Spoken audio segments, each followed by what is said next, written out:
Sir, ഈ കശ്മീരിലുണ്ടായ സംഭവത്തിൻ്റെ പുറത്ത് മുസ്ലിം വിഭാഗത്തിൽപ്പെട്ടവരെ ഇങ്ങനെ കുറ്റപ്പെടുത്താൻ പാടില്ല, അങ്ങനെ സംഭവിച്ചാൽ ഹിന്ദുക്കളും മുസ്ലിങ്ങളും തമ്മിലുള്ള സ്പർദ്ധ കൂടി വരും.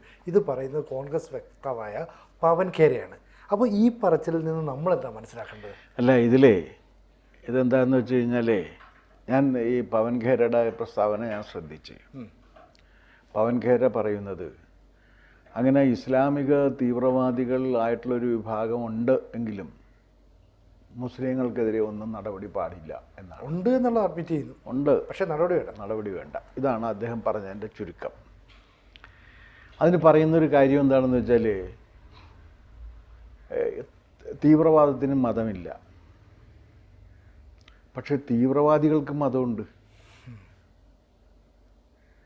തീവ്രവാദത്തിന് മതം വേണ്ട, പക്ഷെ തീവ്രവാദികൾക്ക് മതമുണ്ട്. ആ മതമുണ്ട് എന്ന് മാത്രമല്ല, മതത്തിൻ്റെ പേരിലാണ് ഈ തീവ്രവാദം അവിടെ പ്രചരിപ്പിച്ചുകൊണ്ടിരിക്കുന്നത്. കലിമ ചൊല്ലാനാണ് പറയുന്നത്. കലിമ മരണവാറണ്ടായിട്ടാണ് തീരുന്നത്. കലിമ അങ്ങനെയൊന്നും ഉപയോഗിക്കാൻ പാടില്ല എന്നും, കലിമ കൊണ്ട് കലിമ ഇതല്ല അർത്ഥം എന്നൊക്കെ ഇപ്പോൾ പണ്ഡിതന്മാർ പറയുന്നുണ്ട്, ഇസ്ലാമിക പണ്ഡിതന്മാർ. അവർ പറയട്ടെ, വിരോധമൊന്നുമില്ല, അങ്ങനെ വേണം എന്നാണ് എൻ്റെ അഭിപ്രായം. പക്ഷേ ആരെല്ലാമാണോ ഒരു കയ്യിൽ വാളും മറുകൈയിൽ ഖുറാനുമായി ഇസ്ലാമിക പ്രചരണത്തിന് വേണ്ടി വന്നിട്ടുള്ളത്, ലോകത്തെവിടെ പോയിട്ടുള്ളവരും അവരെല്ലാവരും, അത് ഔറംഗസേബ് മുതൽ ഇങ്ങോട്ട് ആരായിരുന്നാലും അവരെല്ലാവരും കലിമ ചൊല്ലാനാണ് ആദ്യം പറയുക. പഴയ കാലം മുതൽ കലിമ ചൊല്ലാൻ അല്ലെങ്കിൽ നിങ്ങൾ തയ്യാറാണോ എന്ന് ചോദിക്കും. തയ്യാറാണെന്ന് പറഞ്ഞാൽ നിങ്ങളെ കൺവേർട്ട് ചെയ്തിട്ട് അത് പഠിപ്പിക്കും. തയ്യാറല്ലെന്ന് പറഞ്ഞാൽ നിങ്ങളെ കൊന്നുകളയും. ഇത് ഇസ്ലാമിൻ്റെ രീതിയാണ്. ആരെന്തൊക്കെ പറഞ്ഞാലും ഇസ്ലാമിൽ ഇങ്ങനെ ഒരു തീവ്രവാദത്തിൻ്റെ അംശം കിടക്കുന്നുണ്ട്. അതെന്താ കാര്യം എന്ന് വെച്ചാൽ, ദാറുൽ ഇസ്ലാം, ആഗോള ലോകം മുഴുവൻ ഇസ്ലാമാക്കി മാറ്റുന്നതിന് വേണ്ടിയുള്ള പ്രവർത്തനത്തിൽ ഏർപ്പെടുന്ന ഒരാൾക്ക് അയാളതിൽ ചത്താലും അയാൾ ആളുകളെ കൊന്നാലും സ്വർഗത്തിൽ ചെല്ലുമ്പോൾ അല്ലാഹു മതിയായ വിലമതിക്കാൻ കഴിയാത്ത പ്രതിഫലം നൽകുമെന്നാണ് പറഞ്ഞേക്കണം. ഇത് കൊലപാതകത്തെ പ്രോത്സാഹിപ്പിക്കുകയല്ലേ? അല്ലാന്നെങ്ങനെ പറയാൻ കഴിയും? നീ മതത്തിൻ്റെ പേരിൽ ജിഹാദ് നടത്തിക്കോളൂ, ആ ജിഹാദിൽ നീ കൊന്നാലും ചത്താലും മരിച്ചു ചെല്ലുമ്പോൾ അല്ലാഹു നിനക്ക് വിലമതിക്കാൻ കഴിയാത്ത റിവാർഡ് തരും എന്ന് പറഞ്ഞാൽ അതിലുള്ള വധത്തെ, ഹിംസയെ പ്രോത്സാഹിപ്പിക്കുകയാണ് എന്നുള്ളതായി തർക്കമില്ല. അപ്പോൾ കലിമ ചൊല്ലാനാണ് പറഞ്ഞത്. കലിമ ചൊല്ലിയ ഒരു ഹിന്ദു രക്ഷപ്പെട്ട കഥയും നിങ്ങൾ വായിച്ച്. അയാൾ കലിമ ചൊല്ലി രക്ഷപ്പെട്ട്, ഭാര്യ സിന്ദൂരം വായിച്ചു കളഞ്ഞ്, അയാൾ കലിമയും ചൊല്ലി, അപ്പോൾ വിട്ടു. ഇത് മതത്തിൻ്റെ പേരിൽ നടക്കുന്നതല്ലേ? ഇത് മതത്തിൻ്റെ പേരിലാണല്ലോ. ലോകത്ത് ഇന്ന് ഇസ്ലാമിക തീവ്രവാദം നിലനിൽക്കുന്നത് മതത്തിൻ്റെ പേരിലാണ്, രാഷ്ട്രീയത്തിൻ്റെ പേരിലല്ല, സമ്പത്തിൻ്റെ പേരിലല്ല. ലോകത്തെവിടെയും ഇന്ന് ഇസ്ലാമിക തീവ്രവാദം നിലനിൽക്കുന്നുണ്ടെങ്കിൽ അത് മതത്തിൻ്റെ പേരിൽ തന്നെയാണ്. അത് നിഷേധിക്കാൻ പറ്റില്ല. ഇനി ഇസ്ലാമിക തീവ്രവാദികൾ ഇങ്ങനെ നിരപരാധികളായ മനുഷ്യരെ കൊന്നെടുക്കുമ്പോൾ അവർക്കെതിരെ നടപടി പാടില്ല, അവരെ വിമർശിക്കാൻ പാടില്ല എന്നാണ് കോൺഗ്രസിൻ്റെ വക്താവ് പവൻ ഖേര പറയുന്നത്. അങ്ങനെ വിമർശിച്ചാൽ എന്ത് സംഭവിക്കും? ഹിന്ദു മുസ്ലിം മൈത്രി ഉണ്ടാകില്ല എന്ന്. മതത്തിൻ്റെ പേരിൽ ഒരു വിഭാഗം നിരന്തരമായി കൊല്ലപ്പെട്ട് കഴിഞ്ഞാൽ മാത്രം നിലനിൽക്കുന്നതാണ് ഹിന്ദു മുസ്ലിം മൈത്രി എന്നുണ്ടെങ്കിൽ, അങ്ങനെ ഒരു മൈത്രി വേണ്ട എന്ന് പറയാനായിട്ട് കൊല്ലപ്പെടുന്നവർക്ക് അവകാശമുണ്ടെന്ന് സമ്മതിക്കണ്ടേ? കൊല്ലാനുള്ള അവകാശം മാത്രം, കൊല്ലപ്പെടുന്നവന് ഒരു അവകാശവും ഇല്ല എന്നാണ് ഇതിൻ്റെ ചുരുക്കം. അവർക്കെതിരെ പോലീസ് നടപടി പാടില്ല എന്നാണ് പറയുന്നത്. പിന്നെ എന്തു ചെയ്യണം?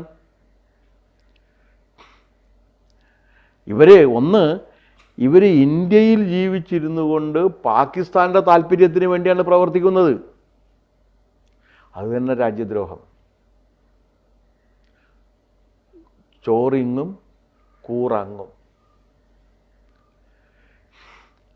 അവർ ഇന്ത്യയിലെ എല്ലാ സൗകര്യങ്ങളും ഉപയോഗിക്കുന്നു, ഇന്ത്യയുടെ സമ്പത്ത് ഉപയോഗിക്കുന്നു, ഇന്ത്യൻ ജനങ്ങളുടെ ഔദാര്യങ്ങൾ മുഴുവൻ കൈപ്പറ്റുന്നു.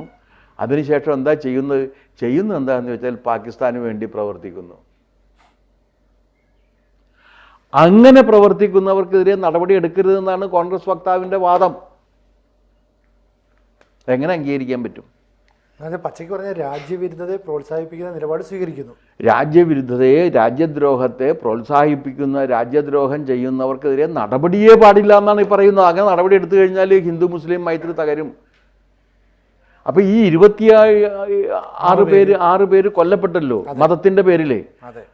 അവരെന്ത് ചെയ്തിട്ടാണ് അവർ കൊന്നത്? അതിൻ്റെ നഷ്ടം ആ വിഭാഗം അങ്ങോട്ട് സഹിക്കണം. ഒന്നും പറയാൻ പാടില്ല. ഇത് ചെയ്തവരെയും ഇതിന് കൂട്ടുനിന്നവരെയും നിയമത്തിൻ്റെ മുന്നിൽ കൊണ്ടുവന്ന് അറസ്റ്റ് ചെയ്ത് നടപടി എടുക്കാനും പാടില്ല എന്നാണ് പറയുന്നത്. ഇതെപ്പോഴാണ് പറയണതെന്നറിയാമോ? സർവകക്ഷി യോഗത്തിൽ പോയിട്ട് എല്ലാ പിന്തുണയും ഗവൺമെൻറ്റിന് പ്രഖ്യാപിച്ചതിന് ശേഷം പുറത്തിറങ്ങിയിട്ടാണ് ഈ ചട്ടത്തരം പറയുന്നത്. സർവകക്ഷി യോഗത്തിൽ പോയിട്ട് തീവ്രവാദത്തിനെതിരെ എല്ലാ നടപടികൾക്കും ഞങ്ങളുടെ കലവറയില്ലാത്ത പിന്തുണ എന്ന് പറഞ്ഞതല്ലേ? അതെ. പുറത്തിറങ്ങിയിട്ട് വക്താവിനെ കൊണ്ട് ഇത് പറയിപ്പിക്കുകയാണ്.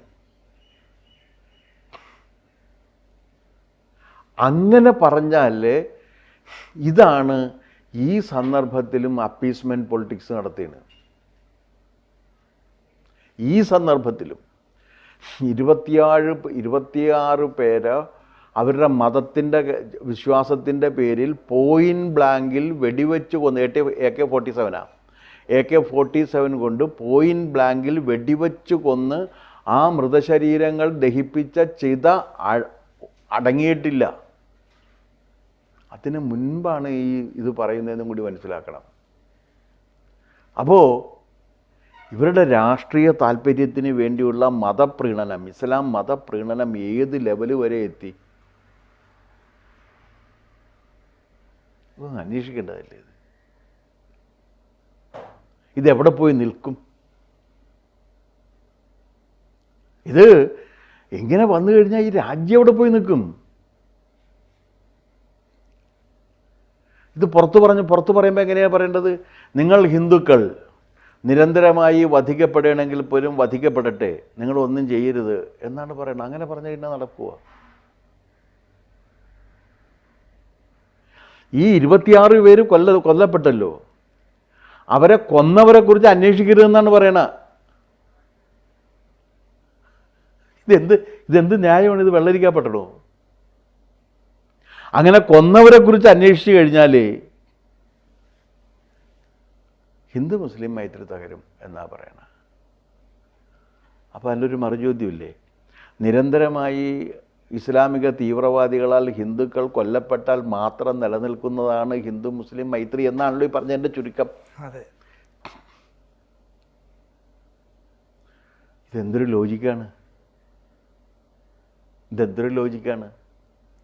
അപ്പോൾ തീവ്രവാദത്തിന് മതമില്ല എന്ന് പറയുമ്പോൾ തീവ്രവാദികൾക്ക് മതമുണ്ട് എന്ന് പറയുന്നു എന്ന് മാത്രമല്ല, കലിമ ഇതര മതവിശ്വാസികൾക്കുള്ള മരണവാറണ്ടായിട്ടാണ് തീരുന്നത്.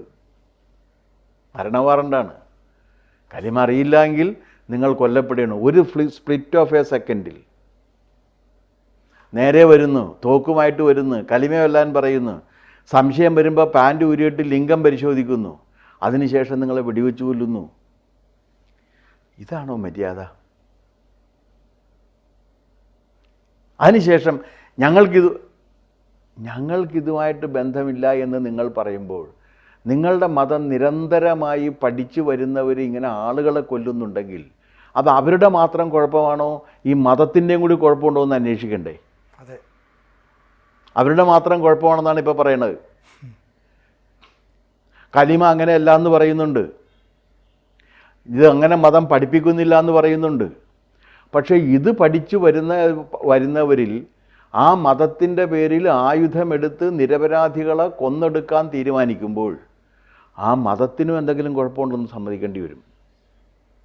അല്ലെങ്കിൽ ഇത് പഠിച്ചവർക്ക് എല്ലാവർക്കും ഈ കുഴപ്പം വരുന്നത് എങ്ങനെയാണ്?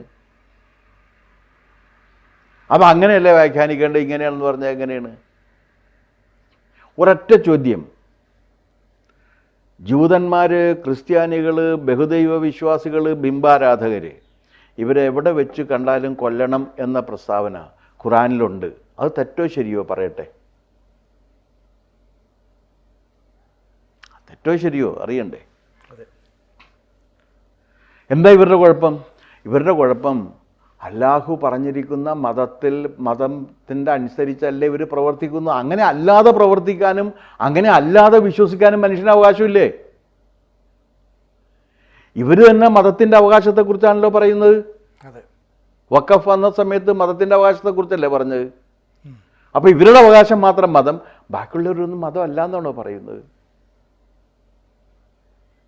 ഇവർ പറയുകയാണെങ്കിൽ അത് മതാവകാശമാണ്, അത് മനോഹരമാണ്. ബാക്കിയുള്ളവരൊന്നും പറയാൻ പാടില്ല എന്നാണ് പറയുന്നത്. ഇതെന്ത് മര്യാദയാണിത്? ഇവർക്ക് ഇങ്ങനെ വിശ്വസിക്കാമെങ്കിൽ യഹൂദനും ക്രിസ്ത്യാനിക്കും ബിംബാരാധകനും അങ്ങനെ വിശ്വസിക്കാൻ പാടില്ലേ? ഞാൻ ബിംബാരാധകനാണ്, ബഹുദൈവ വിശ്വാസിയുമാണ്. അപ്പോൾ ബഹുദൈവ വിശ്വാസിയും എൻ്റെ മതം കുറച്ച് കുറവാണെങ്കിൽ ഞാൻ സഹിച്ചെന്ന്, എനിക്ക് അത്രയും പെർഫെക്റ്റ് വേണ്ട എന്ന് പറയാൻ ഒരാൾക്ക് അവകാശമുണ്ടല്ലോ. ആ അവകാശം എന്താ ഇവർ അംഗീകരിക്കാത്തത്?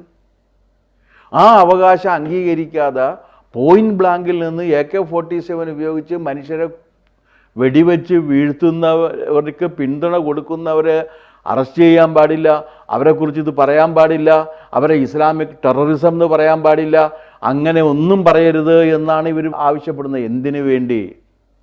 എനിക്ക് പവൻ ഖര അടക്കമുള്ള കോൺഗ്രസ്സുകാരോട് പറയാനുള്ളൊരു കാര്യം, നിങ്ങൾ അവരോട് പറയൂ ഇത് നിർത്താനായിട്ട്. അതെന്താ അവർ പറയാത്തത്? ഇങ്ങനെ പ്രവർത്തിക്കരുത് എന്ന് അവരോട് പറയൂ. അതെന്തുകൊണ്ട് പറയുന്നില്ല? എന്തായാലും ഇപ്പോൾ ചിതയൊടുക്കും മുമ്പ് കോൺഗ്രസ് വീണ്ടും രാജ്യവിരുദ്ധതയുമായിട്ട് രംഗത്ത് വരുന്നത് നമുക്കൊരിക്കലും ഉൾക്കൊള്ളാൻ പറ്റുന്നതല്ല. അതുകൊണ്ട് തന്നെ എന്തുകൊണ്ടാണ് കോൺഗ്രസ് ജനമനസ്സിൽ നിന്ന് ഒറ്റപ്പെട്ടു പോകുന്നതെന്ന് ഇതിലൂടെ വ്യക്തമാവുകയും ചെയ്യും. കൂടുതൽ വാർത്തകളും വിശേഷങ്ങളും നിങ്ങളിലേക്ക് എത്താൻ ABC മലയാളം സബ്സ്ക്രൈബ് ചെയ്യുക, ബെൽ ബട്ടണും അമർത്തുക.